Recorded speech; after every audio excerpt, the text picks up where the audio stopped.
Well, you got disappointed, did you, when I won so quickly at that time? Was that triple? Any game that ends in C is disappointing. Yeah, that's true. After dinner, want to play quick games? No problem. Barrakuda and Kinoko, part of the After Dinner series from Helvetiq. Stay tuned. Hi, it's Tarrant. And Stella here from Meeple University. Welcome to our review video. Today we are featuring not one, but two small games. Two small games from Helvetiq. This is the second time we've done one of these. We have previously did K3 and Art Robbery last year. That's right. So we got a couple of new smaller ones this year, Barrakuda and Kinoko. And I believe that is part of After Dinner series from Helvetiq.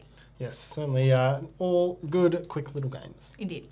So we're going to start with Barrakuda. Yes, let's have a look. So we are divers and we are trying to hunt the shipwrecks to get coins. And we want to get 8 coins into our bag and thence to our vault without being eaten by this terrifying barracuda. Barracuda is actually one of the more dangerous fish, apparently. I think it's probably more dangerous than shark. So no wonder we are trying to avoid it. So it's a game of simultaneous action selection. You'll see the location here. There's 6 shipwrecks and you can configure them in any pattern. And in our hands we have cards going from 1 to 5 and a barracuda. So we each, on a normal turn, we just each simultaneously select a card and reveal it. And we would go to the location that is shown on there. Then we would roll the barracuda dice, and the barracuda will move up to this many spaces towards this number. And then, putting it fairly simply, if you're alone and without the barracuda, then you get to do the special and normal effects at that space. If you're with the barracuda, then it scares you into dropping all of the coins out of your bag and into that shipwreck up to a max of 4, and then they'll just sit there for other people to come and get.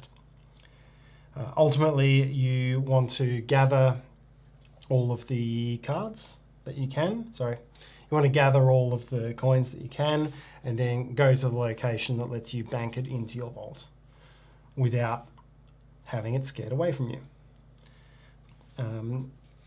You need to manage these cards, so each time you play a card it stays on the table until you do something to pick them up, and you always pick them back up from left to right. Or if you've played all of your numbers, then you just pick them all straight back up. Now of course this sounds very, very random, right? The barracuda is just going around randomly. You do have a barracuda card, and if only one player plays that, then that player gets control. So instead of rolling this to see where the barracuda goes, you just roll its distance and then you can move it to attack your opponents. And then they drop the coins all over the place and it's up for the taking. Or I can take it back if I want to, using the right action. Yep. And then the last part is that if you play the barracuda card, you're immune from the barracuda, so that's helpful. And if you go to a location where another player is, you can also rob their coins. Steal their coins from them and then try to run away and bank them. So that's how the game works. It's a simple game of watch what cards people still have in their hands, so you know where they might go and where you can steal things from them. Be wary of the barracuda. And it's got that randomness of a simultaneous action selection in there.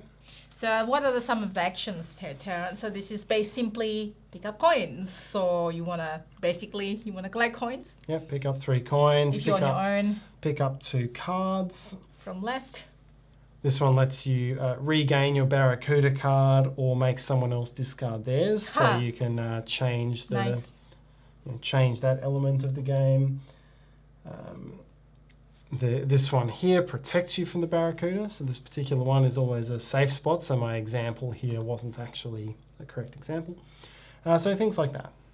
It's That all about is- managing the different resources available to you in Yeah. the game. And it is more chaotic in higher player counts. It plays 2 to 4 players, Yep. and sort of with family, and it's I can see the whole family can play this. What do you think? It's a fun little game. I do like simultaneous action selection, that anticipation of what you can play, what you think the opponent's gonna play. Are they going to bluff? Are you going to bluff? I do like, with a little bit of bluff. I don't have poker face, but I try to learn. Like I try to be better at my poker face. So this is one of them that I wish I'm better, but I think I'm okay. But hang on, it's just a little bit of bluff. It's not like that big of a bluff. I do like to monitor, like if somebody has already played the Barrakuda card, then they're not gonna play it again, or certain cards that out. So if you go there, you probably can have the more powerful actions, because that other players have. I cannot go there anymore. And managing this stack is important as That's well. right. I mentioned you can rob somebody. Yeah. If you're thinking simultaneous action selection, who robs whom? And it's whoever has the fewer cards in their discard stack. So it's important to manage that. Indeed. Yeah, it's a fun little game. What do you think? I think for me, the biggest challenge with this game is that for a game of this difficulty point, the rules are the rules play harder than the gameplay. Right. Like you've got to invest. It's a very light game once you know what you're doing, but you've got to invest a bit of time in the rules at the start, and that makes it a tricky one. I like these Helvetiq games in terms of bringing them to like meetups and having them as icebreakers or games for new players. This one, the biggest challenge for me is that the rules are tough to grasp because it's not initially it's a little bit obvious abstract what's as well. going on. Going around. It's not obvious. Intuitive is the word. Intuitive, okay, It's not yeah. fully intuitive, and that to me is a downside. Okay. Once you know what's going on, yes, it is a good, fun little game. You're working out. There was a lot of bluffing when we played around going to the vault location and trying to bank the money that you had, and that was an interesting part of the game, and I did.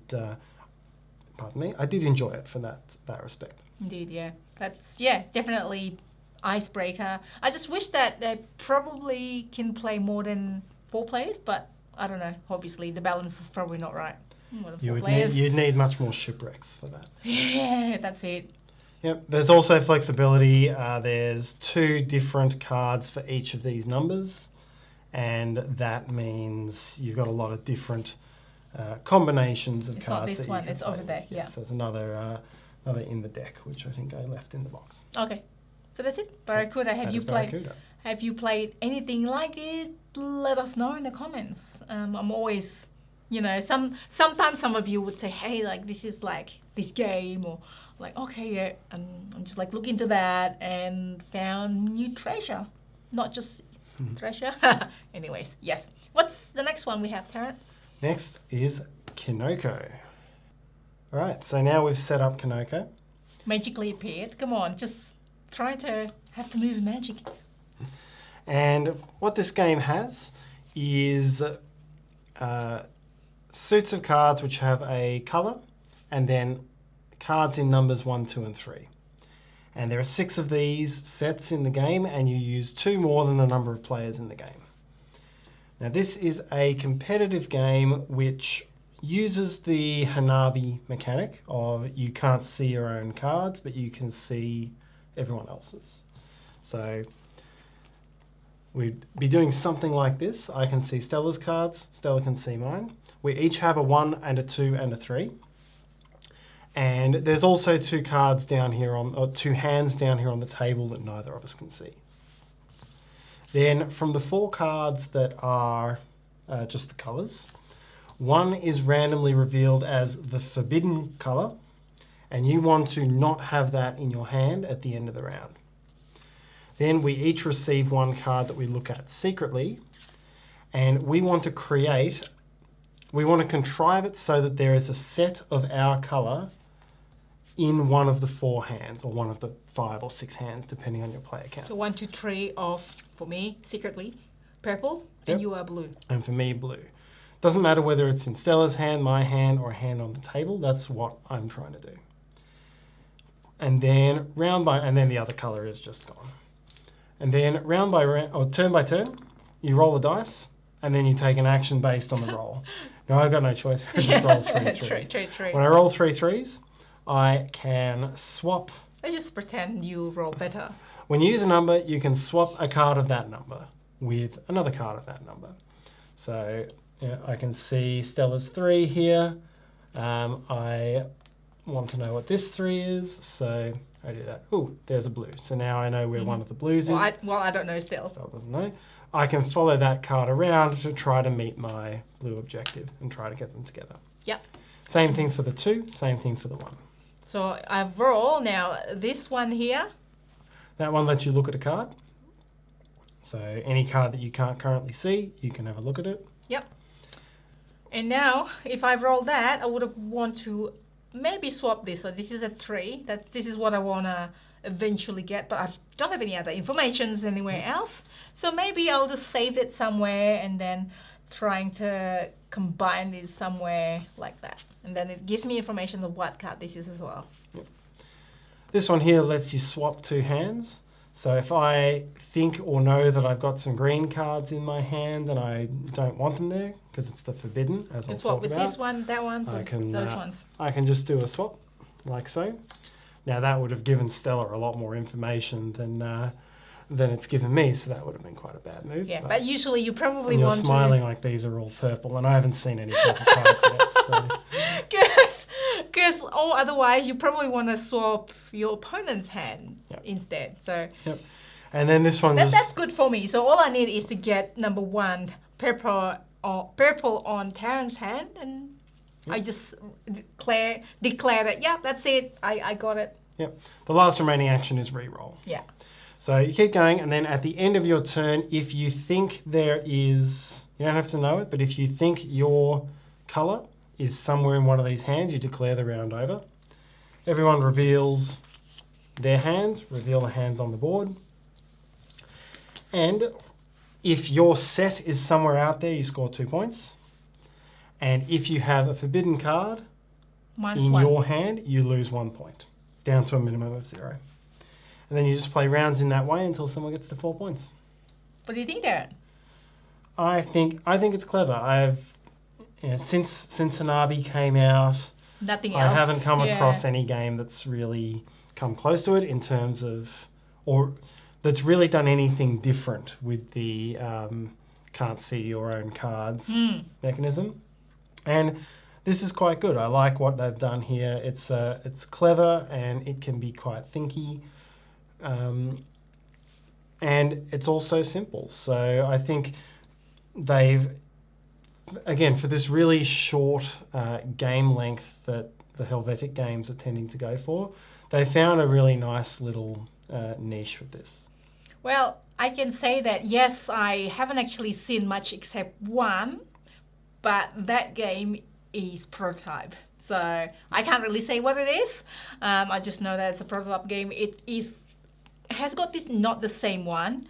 It's not, I think it's cooperative as well. So this is competitive. This one is competitive, which I think... It's still different. I don't think I can think of another competitive where you can't see your cards. They tend to be cooperative games. Yeah. Which is another nice thing that's makes it stand out a little bit. I really like this one.